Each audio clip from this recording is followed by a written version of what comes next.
El secretario general de la ONU apareció hoy ante el mundo consternado por la guerra y pidió que las tropas protejan la vida de los civiles. Desde la Unión Europea recomendaron a los países vecinos de Irak abstenerse de acciones que puedan conducir a una mayor inestabilidad.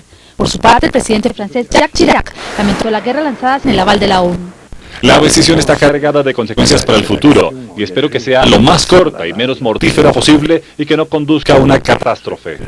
Mientras avanza el ataque, el presidente de Rusia, Vladimir Putin, denunció la ilegalidad de la guerra. En contraposición, el presidente del gobierno español, José María Aznar, reiteró hoy su apoyo al inicio de la intervención militar y responsabilizó de ella al líder iraquí Saddam Hussein. El primer ministro de Japón, Junichiro Koizumi, prometió que su país contribuirá en la reconstrucción de Irak después de la guerra. La Liga Árabe, con sede en el Cairo, a la que pertenecen 22 países, reaccionó hoy prudentemente ante el ataque y muy pocos de sus integrantes condenaron tajantemente la agresión contra Irak.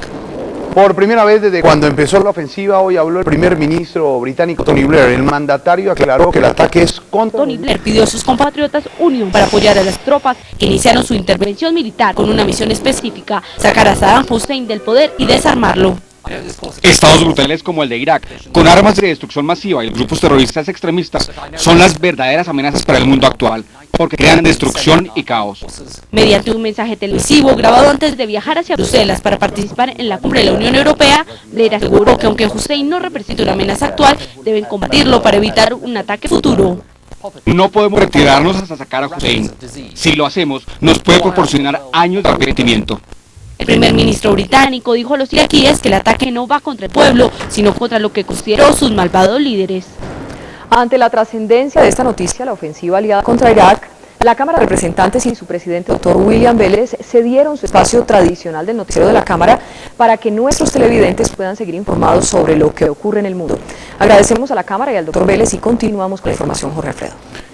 Sí, señora. La guerra generó situaciones críticas en los países vecinos a Irak. Kuwait es blanco de los ataques de Hussein, Irán cerró sus fronteras y Turquía autorizó el uso de su espacio aéreo. Casi todos empezaron a recibir a centenares de refugiados.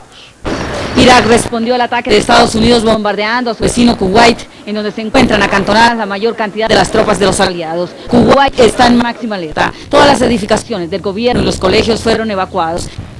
Mientras tanto, la Fuerza Aérea israelí se mantiene en alerta y sus aviones de combate patrullan los cielos las 24 horas. En las calles, los habitantes se acostumbran a vivir con la incertidumbre de la guerra. Los niños van al colegio. No reaccionar.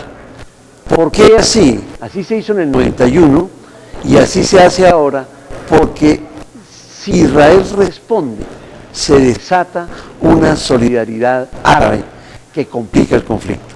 El oficio de Israel es sufrir, aguantar e interceptar los cohetes tantos cuantos puedan.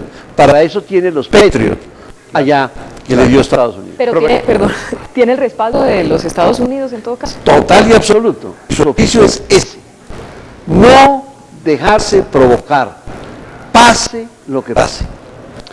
Profesor, 2 millones de personas protestaron hoy en todo el mundo contra los bombardeos contra Irak. En las manifestaciones participaron estudiantes, sindicalistas, religiosos, académicos y pacifistas, quienes les pidieron a los presidentes Bush, Blair y Aznar que suspendan la ofensiva contra Bagdad.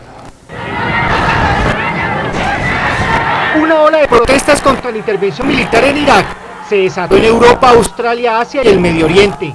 Miles de personas en Londres, Washington, Atenas, El Cairo, Damasco, Beirut, entre otras capitales, ventilaron su oposición contra la campaña de bombardeos iniciada hoy por Estados Unidos contra Bagdad.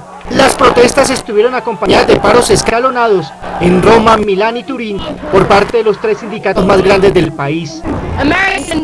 Estados Unidos debe salir de Irak. Queremos paz. Bush deja la guerra. En Berlín, Stuttgart, Múnich, Colonia y Hannover, en Alemania, activistas criticaron la campaña militar como instrumento para dominar el mundo islámico y controlar el petróleo iraquí. Algunos manifestantes lograron llegar hasta las bases militares estadounidenses y pedir un alto al bombardeo. El no a la guerra fue la consigna de miles de españoles que se concentraron en la Puerta del Sol en Madrid. Los manifestantes le pidieron al presidente José María Aznar que se retire de la coalición militar que ataca a Irak.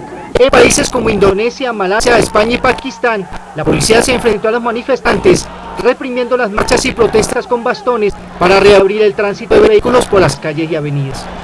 Y en Colombia también se presentaron manifestaciones de protesta contra la guerra. Las marchas se concentraron en Cali, Ibagué y Bogotá.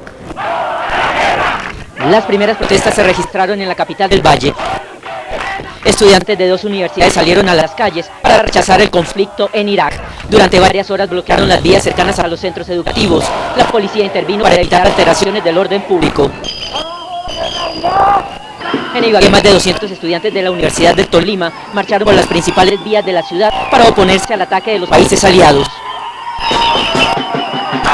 Mientras tanto, en Bogotá, sindicalistas de Ecopetrol también mostraron su descontento por el conflicto y aseguraron que la guerra podría generar un alza en los precios internacionales del petróleo. Irak es el segundo productor mundial de petróleo y está ubicado en una zona estratégica para Occidente. Las ambiciones expansionistas de Hussein crean una gran inestabilidad regional y una gran preocupación en Estados Unidos. Irak, como la mayoría de los países del Golfo Pérsico, está ubicado en una zona estratégica y apetecida por las grandes potencias del mundo, en la llamada zona mesopotámica entre los ríos Tigris y Éufrates. Ocupa un área de 438.000 kilómetros cuadrados dividida en 15 provincias y 3 regiones autónomas. En la región montañosa del norte, conocida como el Kurdistán, se encuentran grandes yacimientos de petróleo que convirtieron a ese país en el segundo productor de crudo en el mundo, después de Arabia Saudita. Por esa razón, cualquier cosa que ocurra en ese territorio incide en el funcionamiento de la economía mundial. Su moneda es el dinares. Los iraquíes, según el último censo, 20.350.000, en su mayoría son árabes de tendencia islámica y su idioma oficial y predominante es el árabe. La mayor parte de los musulmanes chiitas habitan en el sur del país. Al centro predominan los árabes sunitas, que comparten su religión con los kurdos del norte. Su capital, Bagdad, tiene 1.044.000 habitantes. Irak, que tiene como nombre oficial Al-Jumhuriyya al-Iraquiyya, celebra su Día de la República los 14 de julio y 3 días después, el 17, el Día de la Revolución. Profesor, comentábamos fuera de cámara la diferencia entre una guerra regular, como la que se está viendo, y una guerra como la que vive Colombia, por ejemplo, en cifras de víctimas. Claro. Usted ve cuántos cohetes ha lanzado Estados Unidos, más de 40. ¿Cuántos muertos? 4. Es más poderoso el poder de estos cohetes, destructivo, que digamos el carro bomba en el Nogal. Pero los cohetes no están dirigidos a matar a la población civil, están dirigidos a objetivos militares o estratégicos. En el terrorismo, las bombas, los carros bombas, etcétera, están dirigidos a matar a la población civil. Una guerra se hace con limitaciones éticas. Es decir, a los Estados Unidos, a los que son partidarios de esta confrontación y a los enemigos, a cada uno de ellos les duele cada muerto. Por eso tratan de limitar al máximo. Por eso se llaman guerras quirúrgicas, el número de muertos. En el terrorismo no importa, entre más muertos, mejor. Y mejor que sean civiles, no son objetivos militares. Es una distinción clave. Profesor, mire esto. En Kuwait, al mando de una patrulla de asalto, se encuentra un militar barranquillero. El sargento Cueto está listo para la ofensiva y en Barranquilla su mamá no se despega del televisor. Orgullo por ver convertido a su hijo después de 48 años en un miembro de la Armada norteamericana y miedo por la suerte que pueda correr en la base estadounidense de Kuwait, experimenta Ruth Quintero, madre del sargento Carlos Alfonso Cueto. Desde su casa en el barrio Lucero de Barranquilla, ella y sus hijas sienten la misma incertidumbre de muchas otras mujeres que han visto partir sus hijos hacia la guerra. La situación mía está en suspenso, está muy triste, muy llorosa, pensando que le puede pasar algo. Para la familia Cueto, este caso es una muestra de que la guerra no tiene fronteras. Por eso le ruega a Dios para que le ayude a sobrevivir la misión más difícil en su carrera militar. Hay madres, hay esposas también, hay gente que estará también rogándole a Dios que no le suceda nada. Entonces también hay que pedir por ellos. La promesa que hizo el sargento Cueto de volver a Colombia a mitad de este año es lo único que mantiene vivo el optimismo de esta familia costeña. Con Avantel, entre más hables, más ahorras. Habla más de 30 minutos al mes y a partir del minuto 31 en llamadas telefónicas tienes hasta un 45% de descuento. Avantel.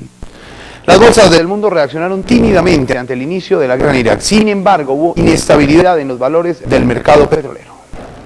Tras una apertura a la baja, las bolsas de Estados Unidos comenzaron a repuntar.